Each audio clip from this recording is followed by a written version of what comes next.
بسم اللہ الرحمن الرحیم۔ السلام علیکم۔ یہ کاشانۂ بصیرت کا آڈیو بک سیکشن ہے۔ اس وقت آپ جو کتاب سننے کی سعادت حاصل کر رہے ہیں وہ ہے انسان کامل۔ اس کے لکھنے والے کا نام ہے استاد شہید مرتضیٰ مطہری۔ اس کا 7واں پارٹ ملاحظہ فرمائیے۔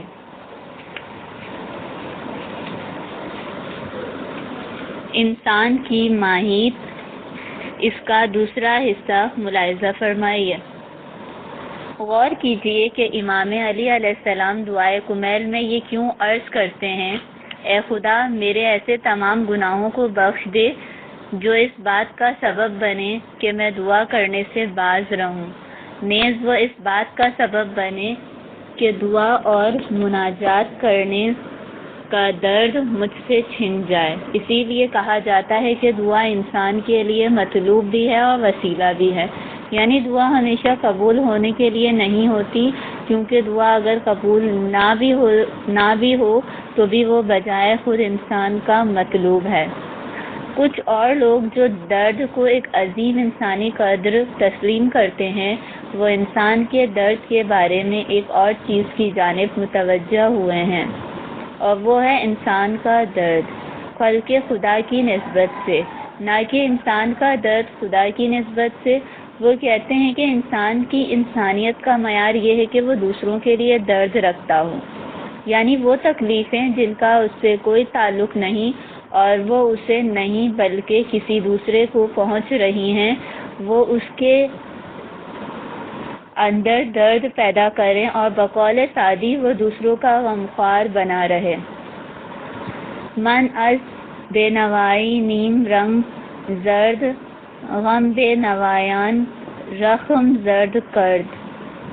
میرا رنگ تنگ دستی سے زرد نہیں ہوا بلکہ تنگ دستوں کے غم نے میرا چہرہ زرد کر دیا ہے۔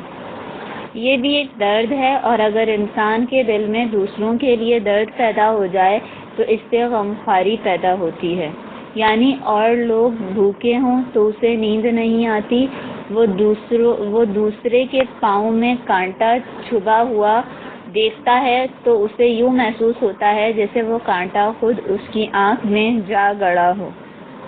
یہ درد انسان کا وہ درد ہے جو اس کی شخصیت اور قدر و قیمت عطا کرتا ہے، اور یہی تمام انسانی قدروں کا سرچشمہ ہے۔ آج کل ہم دیکھتے ہیں کہ کچھ لوگ انسانیت کی رٹ لگائے رکھتے ہیں۔ وہ گفتگو کے علاوہ کسی دوسرے مقام پر انسانیت کو یاد نہیں کرتے۔ ہر وہ چیز جس کی بازگشت انسان کے اس احساس ذمہ داری کی طرف ہو جو وہ دوسرے انسانوں کے لیے رکھتا ہو، وہ دوسرے انسانوں کے لیے انسان کا درد ہے، وہ لوگ اسے انسانی قدر سمجھتے ہیں، مگر اصل میں یہ بھی انسانی قدروں کا کسی ایک قدر میں گم ہونا اور مسخ ہو کر رہ جانا ہے۔ اب ہم دیکھتے ہیں کہ معاملہ کیا ہے۔ اسلام اور اسلامی معیارات کے لحاظ سے ایک ایسا شخص انسان ہے جو دوسروں کا درد رکھتا ہو، یا وہ شخص جو فقط خدا کی محبت کا درد رکھتا ہو، یا وہ شخص جو خدا کی محبت کا درد رکھتا ہو اور خدا کا درد رکھنے کی وجہ سے دوسرے انسانوں کا درد بھی رکھتا ہو۔ بس تینوں میں سے اصلی درد کون سا ہے؟ اب آپ دیکھیں کہ قرآن مجید کن الفاظ میں بات کر رہا ہے، جبکہ رسول اکرم صلی اللہ علیہ وآلہ وسلم کے بارے میں کہتا ہے، اے رسول اگر یہ لوگ اس بات کو نہ مانیں تو شاید تم مارے افسوس کہ ان کے پیچھے اپنی جان دے ڈالو گے۔ یہ تھی سورہ کہف کی آیت نمبر 6۔ دنیا کی ہدایت و خوشبختی کے لیے اور انہیں دنیا و آخرت کی بندشوں اور تکلیفوں سے نجات دلانے کے لیے پیغمبر اتنے حریص ہیں کہ اس میں اپنے آپ کو مار ڈالنا اور ہلاک کر دینا چاہتے ہیں۔ قرآن مجید کی ایک اور آیت پوچھتی ہے کہ آخر یہ کیا بات ہے، آپ لوگوں کی خاطر اپنی جان کیوں ہلکان کرتے ہیں؟ اے طٰہٰ رسول صلی اللہ علیہ وآلہ وسلم، ہم نے تم پر قرآن اس لیے نازل نہیں کیا کہ تم اس قدر مشقت اٹھاؤ، مگر جو شخص خدا سے ڈرتا ہے اس کے لیے نصیحت ہے۔ یہ تھی سورہ طٰہٰ کی آیت نمبر 1 سے 3۔ ایک اور آیت میں فرماتا ہے، لوگوں تم ہی میں سے ہمارا ایک رسول تمہارے پاس آ چکا ہے، اس پر شاک ہے کہ تم تکلیف اٹھاؤ اور اسے تمہاری بہتری کی فکر ہے، وہ ایمانداروں پر حد درجہ شفیق ہے۔ یہ تھی سورہ توبہ کی آیت نمبر 128۔ دیکھیے قرآن مجید کی تعبیر کتنی لطیف ہے۔ اے لوگو، خود تمہارے درمیان میں سے اور تمہاری جنس میں سے تمہارے لیے ایک پیغمبر آیا ہے۔ اس کی پہلی خصوصیت یہ ہے کہ عزیز علیہ ما انتم یعنی تمہاری شکلیں، تکلیفیں اور پریشانیاں اسے ناگوار ہیں کیونکہ وہ تمہارا درد رکھتا ہے۔ ہاں تو تمہارا پیغمبر وہ شخص ہے جو تمہارا درد رکھتا ہے، بس مسلمان بھی وہی شخص ہے جو خدا کا درد بھی رکھتا ہو۔ اب رہا یہ جملہ کہ وہ تم پر حریص ہے، اس کی تشریح کچھ یوں ہے، جیسے آپ نے دیکھا ہوگا کہ بعض باپ چاہتے ہیں کہ ان کے بچے پڑھ لکھ جائیں، پھر وہ ان کی پڑھائی پر بہت سا خرچ بھی کرتے ہیں اور خود مشقت اٹھاتے ہیں، یہاں تک کہ لوگ کہتے ہیں کہ فلاں شخص اس بات پر حریص ہے کہ اس کا بیٹا پڑھ لکھ جائے۔ گویا جس طرح باپ اپنے بیٹے کی بہتر تعلیم پر حریص ہوتا ہے اور ایک آدمی دنیا کے مال پر حریص ہوتا ہے، اسی طرح بلکہ اس سے بھی بڑھ کر پیغمبر لوگوں کے حریص ہیں اور لوگوں کے دکھوں اور تکلیفوں کو ان سے دور کرنے کے حریص ہیں۔ اب ہم دیکھتے ہیں کہ خود امام علی علیہ السلام بھی درد کی یہی تعبیر نہیں کرتے، جبکہ آپ کو اطلاع دی گئی کہ بصرہ میں عثمان بن حنیف نے ایک دعوت تام میں شرکت کی ہے۔ اس دعوت میں کیا بات تھی؟ العیاذ باللہ، کیا اس میں شراب پی گئی، جوا کھیلا گیا یا فسق و فجور کا ارتکاب ہوا؟ نہیں، ایسی کوئی بات نہیں ہوئی۔ پھر کیا ہوا؟ اس دعوت کی برائی اور عثمان بن حنیف کی غلطی یہ تھی کہ اس میں 100% اونچے طبقے کے لوگ شامل تھے، یعنی فقراء میں سے کوئی نہ تھا۔ چنانچہ جب امام علی علیہ السلام کو یہ اطلاع ملی کہ آپ کے مقرر کردہ حاکم اور نمائندے نے ایک ایسی دعوت میں شرکت کی ہے کہ جس میں صرف امیر لوگ شامل تھے اور فقراء میں سے کوئی نہیں تھا، ہاں تو آپ کو معلوم ہے کہ انہوں نے کیا فرمایا؟ آپ نے فرمایا، مجھے امید نہ تھی کہ تم ان لوگوں کی دعوت قبول کر لو گے کہ جن کے یہاں فقیر و نادار دھتکارے گئے ہوں اور دولت مند مدعو ہوں۔ پھر آپ اپنے دردوں کو بیان کرنا شروع کرتے اور فرماتے ہیں، اگر میں چاہتا تو صرف صاف ستھرے شہد، عمدہ گیہوں اور ریشم کے بنے ہوئے کپڑوں کے لیے ذرائع مہیا کر سکتا تھا، لیکن ایسا کہاں ہو سکتا ہے کہ خواہشیں مجھے مغلوب بنا لیں اور حرص مجھے لے چلے۔ غور کیجئے کہ امام علی علیہ السلام یہ نہیں کہنا چاہتے کہ اچھا لباس پہننا یا اچھی غذا کھانا حرام ہے۔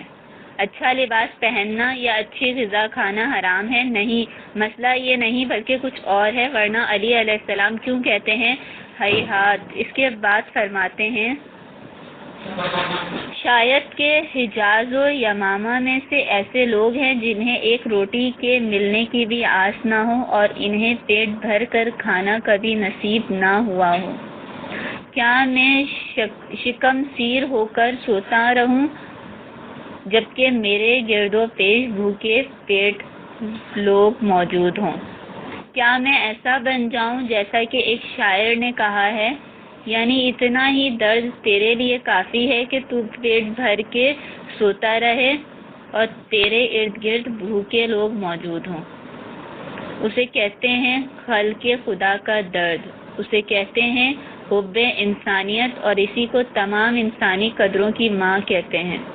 ذرا آگے بڑھیے اور دیکھیں کہ کامل انسان علی علیہ السلام کیا کہہ رہے ہیں۔ کیا میں اسی میں مگن رہوں کہ مجھے امیر المومنین علیہ السلام کہا جاتا ہے، مگر میں زمانے کی سختیوں میں مومنوں کا شریک و ہمدم نہ بنوں؟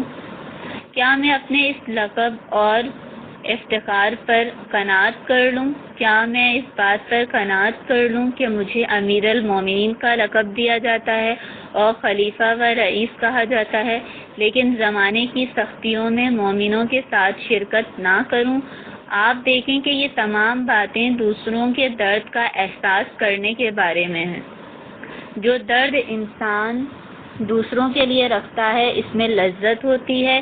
دوسروں کا درد رکھنے کی اس لذت میں کیا راز ہے، یہ بات خدا ہی بہتر جانتا ہے۔ اس ضمن میں ابو علی سینا نے اشارات کے آخر میں بطور مثال بدن کی ورزش کا ذکر کیا ہے۔ وہ کہتا ہے کہ جب انسان بدن کو کھجاتا ہے تو اسے درد تو ہوتا ہے، لیکن ساتھ ہی ساتھ اسے ایک لذت بھی حاصل ہوتی ہے اور بدن کا کھجانا اسے اچھا لگتا ہے۔ یہ درد ہے، لیکن درد تلخ نہیں ہے۔ یہ درست ہے کہ وہ دل کو جلاتا ہے اور آنسو بھی نکال لاتا ہے، لیکن یہ غم اور یہ درد محبوب اور مطلوب ہے۔ آپ جانتے ہیں کہ انسان ہمیشہ رنج و غم سے دور بھاگتا ہے، لیکن اگر کوئی اسے کہے کہ فلاں جگہ حضرت سید الشہداء کی مجلس بپا ہے، آؤ میرے ساتھ چلو کہ وہاں کچھ آنسو بہائیں، تب وہ پوری رضامندی کے ساتھ ایسی مجالس میں شریک ہوتا ہے اور آنسو بہاتا ہے، کیونکہ جب تک انسان کا دل نہ دکھے وہ آنسو نہیں بہاتا۔ کیونکہ مجلس سید الشہداء میں ان کے مصائب پر اس کا دل دکھتا ہے، اس لیے وہ آنسو بہاتا ہے، لیکن اس کے ساتھ ساتھ انسان کا جی چاہتا ہے کہ اس مجلس میں حالت غم کے ساتھ جائے، اس درد کو محسوس کرے اور پھر آنسو بہائے۔ جب آنسوؤں کے یہ قطرے ٹپکتے ہیں تو انسان ایک قسم کا اطمینان محسوس کرتا ہے۔ تاہم اس بدن کا حال تو اور بھی دشوار ہے، اور یہ ایک روح سب کا درد محسوس کرتی ہے۔ اس لیے آسائش کے تمام امکانات فراہم ہونے کے باوجود وہ اس بات پر تیار ہے کہ جو کی روٹی پر گزارا کرے، مبادا کے حجاز یا یمامہ کے کوئی شخص بھوکا سو جائے، یہ وہ بدن ہے جسے پیوند لگے جوتے پہننے چاہیے تاکہ وہ علی کی روح کے ساتھ مطابقت رکھتا ہو۔ بقول اس شاعر کے کہ جو کہتا ہے کہ جب روح بڑی ہو جائے تو وائے ہے اس روح کے حال پر، کیونکہ جب روح بڑی ہو جاتی ہے سب بدنوں کی روح بن جاتی ہے اور سب کا درد محسوس کرتی ہے، تو اس کا معاملہ بڑا سنگین ہو جاتا ہے۔ پھر وہ ایک بیوہ عورت اور چند یتیم بچوں کے حال سے غافل رہنے پر دکھی اور غمگین ہوتی ہے۔ جیسے روایت میں ہے کہ امام علی علیہ السلام ایک گلی میں تشریف لاتے ہیں اور ایک عورت کو دیکھتے ہیں جو ایک مشق کندھے پر اٹھائے ہوئی ہے۔ کیا علی علیہ السلام ایسے منظر سے آنکھیں بند کر کے گزر سکتے ہیں؟ جب آپ یہ منظر دیکھتے ہیں تو آپ کے دل میں درد اٹھتا ہے، ایسا کیوں ہو؟ کوئی وجہ نہیں کہ ایک عورت جو خود پانی بھر کر لاتی ہے، یقیناً اس کا کوئی نہیں، اور اگر کوئی ہے بھی تو اس کی مدد نہیں کرتا۔ اب علی آگے بڑھتے ہیں اور کمال ادب سے فرماتے ہیں، خاتون کیا آپ مجھے اجازت دیتی ہیں کہ میں آپ کی مدد کروں؟ بالآخر آپ اس کی مدد کرتے ہیں اور اس کے گھر پہنچتے ہیں، پھر اس سے پوچھتے ہیں کہ کیا آپ بتا سکیں گی کہ آپ خود کیوں پانی بھرتی ہیں؟ وہ بتاتی ہے، جی ہاں، اتفاق ایسا ہوا کہ میرا شوہر علی ابن ابی طالب کی معیت میں مارا گیا اور اب میرا کوئی سرپرست نہیں۔ کہتے ہیں کہ یہ الفاظ سن کر امام علی علیہ السلام بے حد مضطرب ہوئے، اور اس رات جب آپ گھر گئے تو رات بھر نہیں سوئے، اور جب صبح ہوئی تو آپ خود اور آپ کے رفقا گوشت، روٹی اور کھجوریں اٹھا کر اس عورت کے گھر پہنچے۔ وہاں پہنچتے ہی آپ نے جتنی جلدی ہو سکا اپنے مبارک ہاتھوں کے ساتھ گوشت بھونا اور ان یتیم بچوں کو کھلایا۔ پھر آپ نے ان کو اپنی شفقت گود میں بٹھایا اور آہستہ سے فرمایا، علی علیہ السلام جو تم سے غافل رہا ہے اس کی تقصیر معاف کر دو۔ اس کے بعد آپ نے تنور جلایا اور اس بھڑکتی آگ کے نزدیک گئے۔ جب آگ کی تپش محسوس ہوئی تو آپ نے آپ سے کہا، اے علی، دنیا کی اس آگ کی تپش کا مزہ چکھو اور دوزخ کی آگ کو یاد کرو، تاکہ تم عام لوگوں، یتیموں اور بے کسوں کے حال سے غافل نہ رہو۔ اے پروردگار، ہم تجھے امام علی علیہ السلام کے حق کی قسم دیتے ہیں کہ ہمارے دل میں اسلام کا درد پیدا کر دے۔